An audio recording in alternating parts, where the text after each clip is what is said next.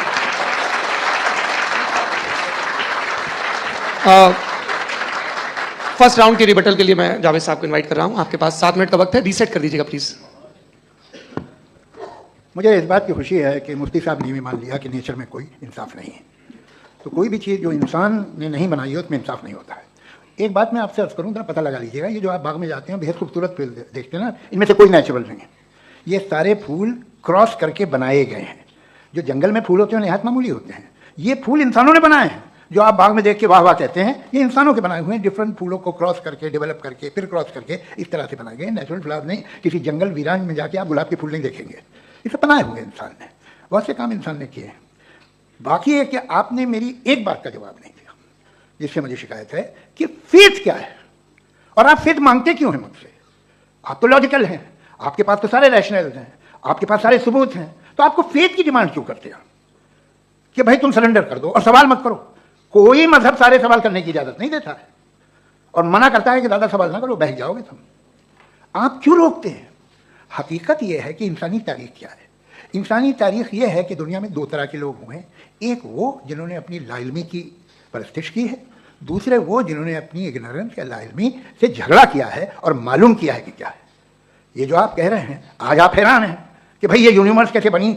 लोग हैरान थे कि सूरज डूबता है तो इधर से कैसे निकलता, और आप एक कदम जाके हमेशा का मानने को तैयार है, एक कदम पीछे ही मान जाइए। भाई आप इसके बाद जाते हो, कहते सवाल ना करना कि ये कहाँ से आया, ये पावर तो हमेशा से हमेशा रहेगी। तो आप यूनिवर्स के बारे में मानेंगे क्या तकलीफ? एक कदम पहले रुक जाइए, ये हमेशा से थी या नहीं थी हमें मालूम नहीं है। और ये कहना कि हमें मालूम नहीं है, कमाल ये है कि दुनिया के सारे मजहब सब जानते हैं ये दुनिया कैसे बनी थी, कैसे मिटेगी, मरने के बाद क्या होगा, इनको सब इल्म है। इनको किसी को डायनासोर होते थे पहले ये नहीं पता था, किसी को नहीं। किसी भी दुनिया की मजहबी किताब में डायनासोर का जिक्र नहीं है, लेकिन बाकी सब बातें, how to make universe in 4 easy lessons and बाकी सब पता है। जिसको सब पता है वो गड़बड़ है। हम में ये इंकिसार, ये ह्यूमिलिटी होनी चाहिए कि हम ये कहें कि हमें ये बहुत सारी बातें नहीं मालूम, लेकिन हम उनकी परस्तिश ना करना, अपनी लाइल्मी को की परस्तिश ना करें, हम उसे पता लगाने की कोशिश करें। जिस दुनिया में आप बैठे हैं सर, ये हॉल जो है, ये इलेक्ट्रिसिटी जो है, ये माइक जो है, जिस हवाई जहाज से आप आए थे, वो जिस कार से आप यहाँ आए हैं, ये सब उन लोगों की बनाई हुई है जिन्होंने सवाल किए थे। ये दुनिया जिसमें आप आज आराम से हैं, ये उन लोगों की बनाई है कि जिन्होंने सवाल किए थे, और हर स्टेज पे इन सवालों को मकरूह कहा गया था, गलत कहा गया था। आप जरा तारीख पढ़िए, बड़ी दिलचस्प किताब है बर्ट्रैंड रसेल की, जिसमें उसने रिलीजन एंड साइंस कि कब से रिलीजन जो है साइंस के अगेंस्ट है, और हद तो यह है कि भाप के इंजन के खिलाफ थे, स्टीम इंजन के भी खिलाफ थे, और फतवे हुए उन पर, वेटिकन ने दिए। तो ये हमेशा, अभी जैसे ही ये राइट विंगर आते हैं अमेरिका में पावर में, तो वो जो अपना ये क्या बोलते हैं उसे, सीड क्या बोलते हैं, सीड क्या जो, हाँ नहीं सीड जो होते हैं जिस पे जी, नहीं भाई, वो जो ह्यूमन बॉडी के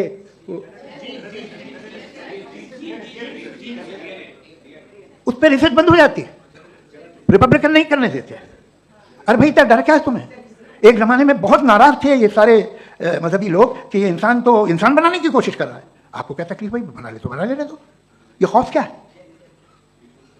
और ये सब आज जो आप कह रहे हैं नामुमकिन है, ये कैसे हुआ? मुझे एक किस्सा याद आता है। जब मैं 6ठी क्लास में था तो मैं मैथमेटिक्स में बहुत वीक था, तो एक टीचर रख दिया गया, उसने 1 2 3 4 5 6 7 को सिखा दिया मुझे। वो दिन मैं भूल नहीं सकता हूँ मुफ्ती साहब, जिस दिन उसने ये बताया कि 1/2 क्या होता है और 3/4 क्या होता है। मुझे ऐसा लगा कि मेरा सर बीच से फट जाएगा। ये आदमी कह रहा है कि दीवार के अंदर जाओ वॉक करते हुए। आज हंसता हूँ मैं इस बात पे। तो आज जो बातें आपके जहन से बिल्कुल परे हैं और आप हैरान होते उन्हें देख के, एक वक्त आएगा कि मामूली लगेंगे। और हुआ है, आपकी इंसानी तारीख ही है। इतनी जल्दी सारे फैसले आप मत कर लीजिए, थोड़ा ये ह्यूमिलिटी रखिए कि भाई ये हमें नहीं मालूम। ये कहने में क्या है, ये यूनिवर्स कहाँ तक फैली, ये कब से है और कब तक रहेगी, हमें नहीं मालूम। आपने फैसला कर लिया कब बनी, ये आपके हिसाब से कोई 14 बिलियन ईयर बनी जो समझा जाता है। उससे पहले हजारों करोड़ों अरबों साल तक खुदा बैठा क्या कर रहा था? खामोश बैठा था, ऐसी जमाइयाँ ले रहा था। फिर उसे आइडिया है, यार एक काम करते, वक्त अच्छा गुजर जाएगा, यूनिवर्स पर आपसे सोचिए। वो तो हमेशा से है ना, मगर यूनिवर्स हमेशा से नहीं है, ये तो बनाई गई है। और उससे पहले क्या था, इनका क्या काम था? कैसी बात है, ये बड़ा आसान है। जो बात हमें आज धीरे धीरे पता चली है, बरसों 2000 और 2500 साल पहले आपको किसी ने बता दिया कि क्या था, आप मान गए, और तब से वही मान रहे हैं जो 2500 साल पहले कहा गया था। सब कुछ बदल गया है, सॉल्व हो रही हैं चीज़ें। अभी साइंस बिल्कुल दावा नहीं करती, या कोई फिलोसफर ये दावा नहीं करता कि हमें सब मालूम, बल्कि वो कहता है कि हमें जितना मालूम होता है उससे ये मालूम होता है कि हमें कितना कम मालूम। तो हम अपनी जहालत से लड़े, उसकी परस्तिश ना करें। जी, थैंक यू सो मच। मैं तर्कों की श्रृंखला में राउंड 2 के लिए मुफ्ती साहब को आमंत्रित कर रहा हूँ। आपके पास एक बार फिर से 7 मिनट का वक्त है। शुक्रिया। जनाब जावेद अख्तर साहब कई मर्तबा दोहरा रहे हैं कि फेथ का मतलब बताइए, फेथ का मतलब बताइए। मैंने बता दिया, फेथ सही भी होता है, गलत भी होता है। और आज हम फेथ पे बात नहीं कर रहे हैं, हम ट्रुथ और डज गॉड एग्जिस्ट पे बात कर रहे हैं। क्या डज गॉड एग्जिस्ट, ये ट्रुथ यानी गॉड है या नहीं है, इसमें से दोनों ट्रुथ क्या है। अब आप उसे फेथ कह लें, बिलीफ कह लें, नॉट माई बिजनेस। उसके बाद आपने कहा कि भाई सवाल करने से मजहब रोकता है। मैं कहता हूं जो रोकता है वो रोकता होगा, मैं नहीं रोकता, बल्कि सवाल करें, सवाल करना चाहिए। सवाल कर करके तो हम आगे बढ़ते हैं, तरक्की करते हैं, और इसीलिए मैं आज यहां पे आया हूं। लेकिन सवाल सिर्फ खुदा से नहीं होगा, आपसे भी होगा। सवाल एथिज्म से भी होगा, सवाल सिर्फ मजहब से नहीं होगा, सबसे होगा।